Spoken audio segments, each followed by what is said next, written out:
Je vous salue dans le nom de Jésus. Sois béni dans le nom de Jésus, toi qui m'écoutes. Sois béni mon cher frère, sois béni ma sœur. Sois béni, peu importe du coin où tu nous écoutes, sois béni dans le merveilleux nom de notre Seigneur Jésus. Aujourd'hui, dans Petite Exhortation, nous allons parler d'un homme. En fait, de deux hommes. Mais il y a un en particulier qui nous intéresse. Et la Bible nous enseigne, dans Jean chapitre 3, il y avait un homme qui croyait à la résurrection des morts. Il appartenait à une classe spéciale. Cet homme avait les enseignements. Cet homme avait la révélation des Écritures. Cet homme croyait qu'il y a un seul Dieu qui existe. Et cet homme, un jour, il appartenait à une communauté, je veux dire, qui, lorsqu'on enseignait autre chose que ce que eux ils enseignaient, cette chose devait être anathème. C'est-à-dire, il fallait combattre cette chose ou combattre les personnes qui enseignaient cela, ce message, quitte à même à les emprisonner et voire même les lapider. Parce que cet homme, l'enseignement que lui il avait reçu, c'est que si quelqu'un te perce l'œil, perce aussi son œil en retour. Si quelqu'un te coupe un bras, coupe son bras en retour. Mais un jour, un autre homme vient enseigner, si quelqu'un te gifle, tends l'autre joue. Si quelqu'un te perce un œil, trouve la force et pardonne. Et ce premier homme se posait des questions. Quel est cet enseignement? Depuis que je suis tout petit, je me suis investi dans les Écritures. Je me suis investi dans la loi de Dieu. Et cette loi disait œil pour œil, dent pour dent. Et ce Dieu-là, dans sa parole, nous enseigne que personne, aucun homme ne peut faire autant de miracles si le Dieu que moi je sais. Quand je dis moi, c'est-à-dire je me mets à la place de cet homme né avec lui. Et cet homme savait faire la différence entre le vrai miracle et le faux miracle. Mais un jour, un autre homme apparaît, il prêche, comme je dis, si on te gifle, tends l'autre joue. Bien évidemment, il ne faut pas interpréter ça de manière claire comme ça. C'est une façon de dire que si quelqu'un te fait du mal, trouve la force de pardonner. Et cet homme, c'était Nicodème. Nicodème, dans Jean chapitre 3, le premier homme, c'est Nicodème. Et le second homme qui est venu enseignant ce que Nicodème ne comprenait pas, c'était Jésus.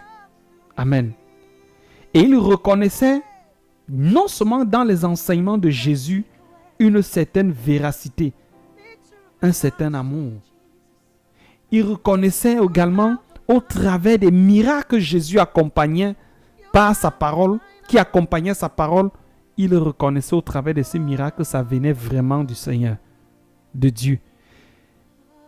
Et la Bible dit dans Jean chapitre 3 que versets 1 à 2 à 3, si on peut continuer, que cet homme, Nicodème, est venu de nuit et il a posé la question à Jésus. Il a dit, nous savons que personne ne peut faire de telles choses si Dieu n'est avec lui. Et nous reconnaissons que tu es un docteur venu de Dieu également. Et le nom de ce Nicodème, c'était un nom inclusif parce que Nicodème appartenait à une classe spéciale. Cette classe-là qui combattait les gens qui enseignaient autre chose que ce que eux ils enseignaient. Mais ici, il reconnaissait au moins à travers les miracles que cet homme vient de Dieu. Alors, Nicodème a eu le courage de revenir voir le Christ. Ses autres compagnons, eux, ils sont restés braqués sur leur position, bien que reconnaissant que l'homme qui faisait ces miracles venait de Dieu. Mais pourquoi ils n'ont pas prêté l'oreille à écouter donc cet homme-là, c'est-à-dire d'écouter Jésus? Le thème, c'est la démarche de Nicodème.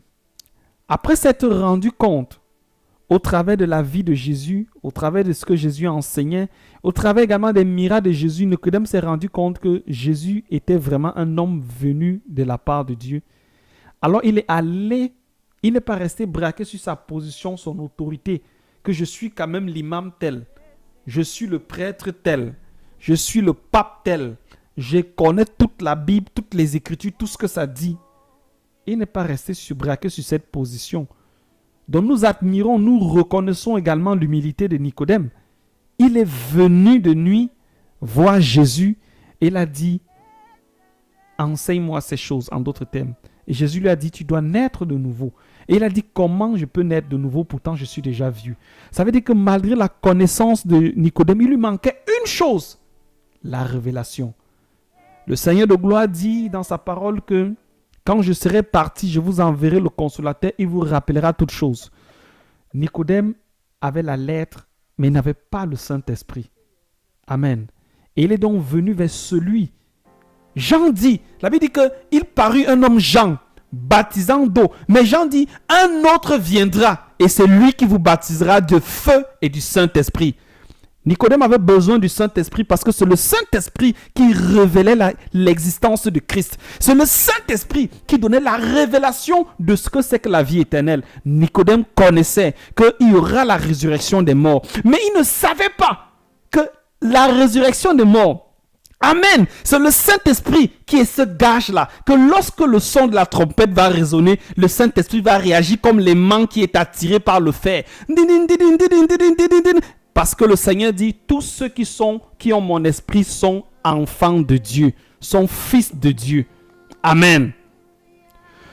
Peut-être tu appartiens, comme j'ai dit, à une classe spéciale et on t'enseigne des choses. Mais tu reconnais quand même que dans ces gens qu'on appelle les chrétiens là, ceux qu'on appelle les chrétiens là, je parle des vrais chrétiens, pas ceux qui font des miracles, qui font rire là. Non. Tu reconnais que dans ces gens qu'on appelle les chrétiens là, les nés de nouveau là, ils ont un style de comportement. Pourquoi? Parce qu'il y a l'amour du prochain. Et tu reconnais qu'il y a des témoignages que même la science n'arrive pas à expliquer. Tu reconnais qu'il y a des choses que même les médecins ont dit c'est impossible, cela ne se peut pas. Même si on emprunte 15 dizaines, cela ne se peut pas. Mais pourtant la chose s'est produite. C'est parce que la Bible dit que rien n'est impossible à Dieu. Je ne sais pas quel est le diagnostic qu'on t'a donné. Peut-être tu appartiens à une communauté spéciale et tu as déjà visité, tu as fait le tour du monde pour rechercher une guérison, pour rechercher la situation.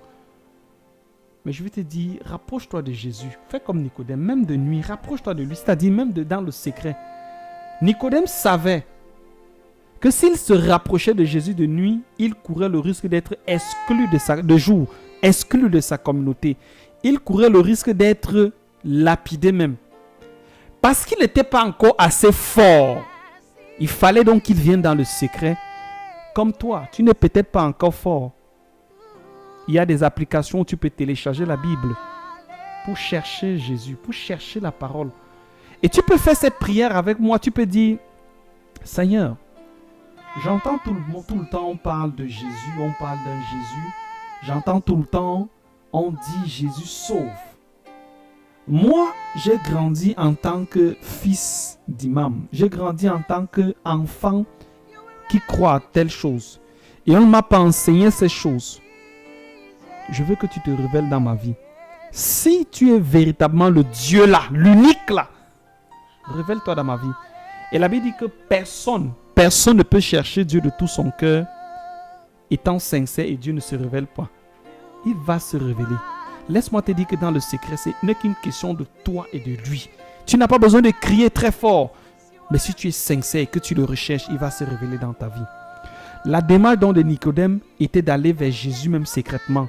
Ta démarche également peut être pareille. Va vers Christ, même dans le secret. Tu n'as pas besoin d'aller très fort, crier. Oh, va dans le secret, fortifie-toi en silence et tu verras la gloire de Dieu. Que le Seigneur te bénisse, qu'il bénisse également ta maison. Je suis le frère Émile et nous sommes sur le thème la démarche de Nicodème dans petit rappel, petite exhortation. Que le Seigneur te bénisse, qu'il bénisse ta maison, qu'il bénisse ta journée, qu'il bénisse ta semaine et qu'il te restaure. Toi qui es malade, sois guéri au nom de Jésus. Amen, amen, amen.